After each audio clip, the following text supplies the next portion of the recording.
Halo teman-teman, di video kali ini, saya akan menceritakan sebuah dongeng berjudul Cinderella.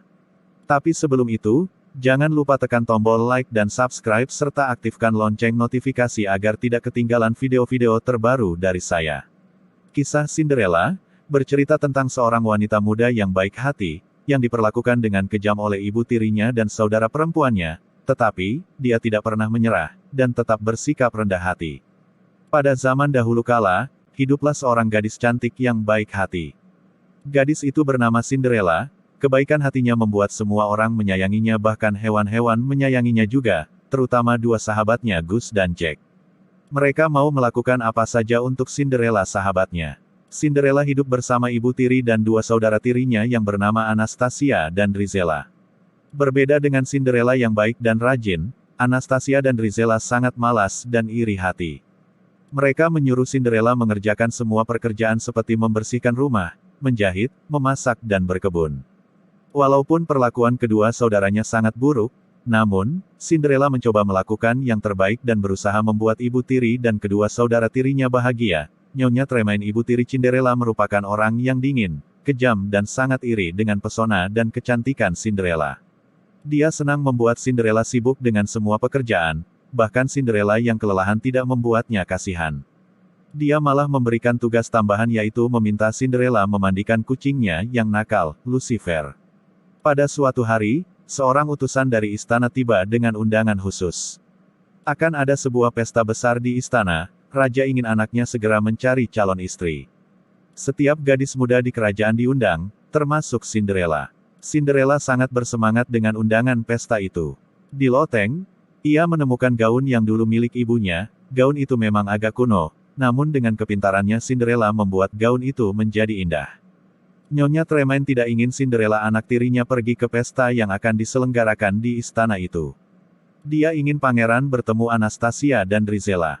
Dia sangat berharap pangeran akan menikahi salah satu dari kedua anaknya. Nyonya Tremaine terus memberikan Cinderella pekerjaan yang sangat banyak. Dia akan membuat Cinderella sibuk sepanjang malam. Ini akan membuat Cinderella tidak memiliki kesempatan untuk datang ke pesta besar di istana kerajaan. Sementara Cinderella terus bekerja menyelesaikan tugas dari ibu tirinya, para tikus dan para burung membantu membuat gaun Cinderella menjadi indah. Mereka menambahkan pita dan manik-manik yang telah dibuang oleh kedua saudara tiri Cinderella. Para hewan itu bekerja bersama-sama untuk membuat gaun kuno yang sederhana menjadi gaun yang indah dan luar biasa. Cinderella sangat gembira saat melihat gaun ibunya itu. Gaun itu sangat indah dan pantas sekali di tubuhnya. Sekarang dia bisa pergi ke pesta dengan percaya diri.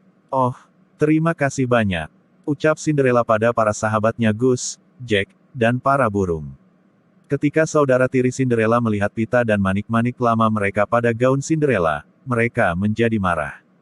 Mereka iri dengan gaun Cinderella yang indah dan berkilauan, walaupun manik-manik dan pita itu telah mereka buang, mereka memintanya kembali. Bahkan mereka merobek baju Cinderella untuk melepaskan manik-manik dan pita itu. Nyonya Tremaine tidak menghentikan kedua putrinya. Dia pun iri karena Cinderella terlihat sangat cantik dan menawan menggunakan gaun lama itu. Sambil tertawa kedua saudara tirinya pergi meninggalkan Cinderella. Mimpi Cinderella pergi ke pesta sirna, tidak cukup waktu baginya untuk bisa pergi ke istana. Cinderella lari ke kebun dan menangis. Pada saat itu tiba-tiba, datang ibu peri, dengan tongkat ajaibnya dia merubah labu menjadi kereta kuda yang indah. Cinderella sekarang bisa pergi ke pesta, namun masih ada satu masalah. Gaun Cinderella telah rusak dan tidak bisa dipakai. Simsalabim abrakadabra, ucap ibu peri sambil melambaikan tongkatnya kembali. Ajaib Cinderella sekarang mengenakan gaun yang indah dan sandal kaca berkilau, namun ibu peri mengingatkan. Pada saat jam berdentang pukul 12 malam tepat, mantra sihir akan sirna. Di pesta, sang pangeran tampan tidak bisa melepaskan pandangan matanya dari Cinderella yang terlihat luar biasa cantik dan menawan. Tidak menyia-nyiakan kesempatan, dia segera mengajak Cinderella berdansa. Orkestra dimainkan, dan pangeran mulai menari dengan gadis cantik yang namanya dia masih tidak tahu. Dan bagi Cinderella, malam itu mimpinya menjadi kenyataan. Waktu berlalu, jam mulai mendekati waktu tengah malam. Selamat tinggal, ucap Cinderella dan kemudian bergegas pergi. Tunggu, panggil pangeran. Saya bahkan tidak tahu nama Anda. Cinderella berlari terburu-buru. Dia khawatir matra ibu peri sirna ketika dia masih berada di pesta. Ketika berlari salah satu sepatu kacanya tertinggal. Baik Cinderella maupun pangeran tampan tidak dapat melupakan kejadian pada malam itu. Mereka sama-sama saling merindukan, pangeran mengirim utusan untuk menemukan gadis yang cocok dengan sepatu kaca.